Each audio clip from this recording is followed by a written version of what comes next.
TV를 틀면 건강 프로, 그리고 홈쇼핑, 마지막으로 광고에 항상 등장하는 주제가 있습니다. 바로 암인데요.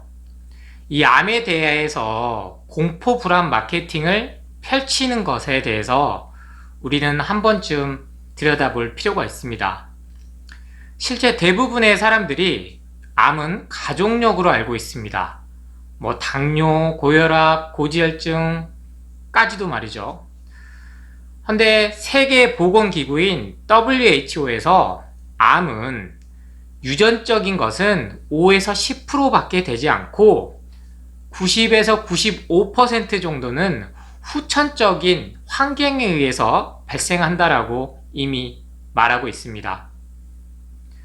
다 아는데도 이 5에서 10% 정도를 겁을 줘서 암보험을 들게 하고 조기검진을 받게 하고 여러가지 건강기능식품들을 판매하고 있는 것이죠. 암은 후성유전학 그리고 후생유전학이라고 하는 학문에 의해서 대부분이 내가 처한 환경에 의해서 만들어지는 거고, 그 환경 내에서도 30에서 35%는 먹거리, 즉 무엇을 먹었냐에 따라서 만들어진다는 것이 밝혀졌습니다. 암은 절대 우리가 싸워서 이겨내고 우리 몸에서 떼어내야 될 대상이 아닙니다. 제 채소과일식 책에서 자세히 다루고 있는 림프 시스템을 이해하면 되는데요. 우리 혈관이 상수도라면 림프 시스템은 하수도 개념으로 독소나 노폐물, 각종 정말 찌꺼기들을 가둬뒀다가 배출하는 작용을 합니다. 림프 주머니라고 하는 곳이 바로 이 암세포들이 모여있는 자리인데, 현재의 의학 기술로는 조기검진을 아무리 해도 이게 제대로 밝혀지지가 않습니다. 그래서 불과 3개월 전만 해도, 1년 전만 해도 멀쩡했는데 갑자기 사기, 시한부 선고를 받는 거죠. 림프절을, 림프 주머니를 절개를 하는 순간에 암세포는 퍼집니다. 이를 암의 역습이라고도 하는데요. 그래서 저는 현재도 위나 대장 내시경을 한 번도 받지 않았지만 앞으로도 받을 생각이 없습니다. 왜냐면 암을 예방하는 방법은 5년에서 10년 동안 꾸준히 암세포를 자라게 만들지 않으면 되기 때문이죠. 실제로 암세포는 하루에도 수천 개씩 건강한 사람의 몸에서도 생겨났다가 사라지는 것을 반복합니다. 즉 암세포라는 게 우리 몸에서 생겨나는 것 자체가 전혀 이상한 게 아니라는 거죠. 그래서 스트레스 받을 때, 스트레스 받아서 술 먹을 때, 스트레스 받았다고 담배 필 때, 밤새워서 일한다고 커피 마실 때, 이러할 때 암세포들이 소멸되지 않고 조금씩 커나가고 염증으로 몸에 자리를 잡는 거고요. 이게 가장 흔하게 비만으로 연결되면서 고혈압, 당뇨, 고지혈증, 각종 만성질환으로 연결되는 겁니다. 우리 몸이 주는 신호를 무시했을 때 바로 5년에서 10년 정도가 지나면 그때서야 우리는 검진에서 암이라는 진단을 받게 되는데요. 모르고 그냥 살다가 내가 몸을 독소를 배출해주고 채소과일식을 통해서 몸에 쌓인 쓰레기들을 정화시켜주는 해독작용을 했더라면 암은 다시 적어들고 줄어들고 소멸됐음에도 불구하고 암 진단을 받는 순간 대부분은 엄청난 스트레스를 받아서 더 빨리, 몰랐으면 10년 살 수 있었을 것을 3개월 안에 가는 경우도 있습니다.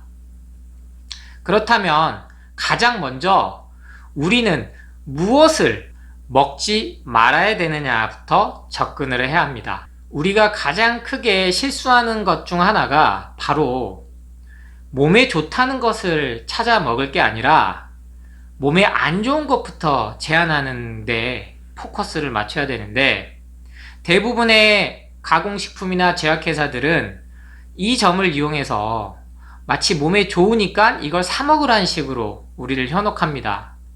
즉 기본적으로 제한해야 될 음식들은 그대로 먹은 채 아무리 비타민이나 영양제나 값비싼 돈을 주고 먹어도 효과가 없다는 것이죠.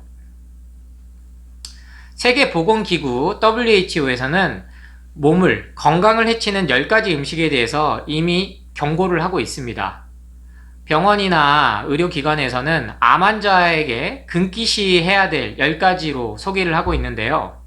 그 첫 번째는 바로 튀긴 음식입니다. 고열에서 가열할 때 모든 음식은 죽은 음식이 된다고 저는 강조를 드리는데요. 이것을 떠나서 기름에서 튀길 때 인류가 한 번도 접하지 못한 최악의 음식인 트랜스 지방이 나옵니다. 대표적으로 라면과 치킨이 해당되겠죠. 두 번째는 바로 가공육입니다.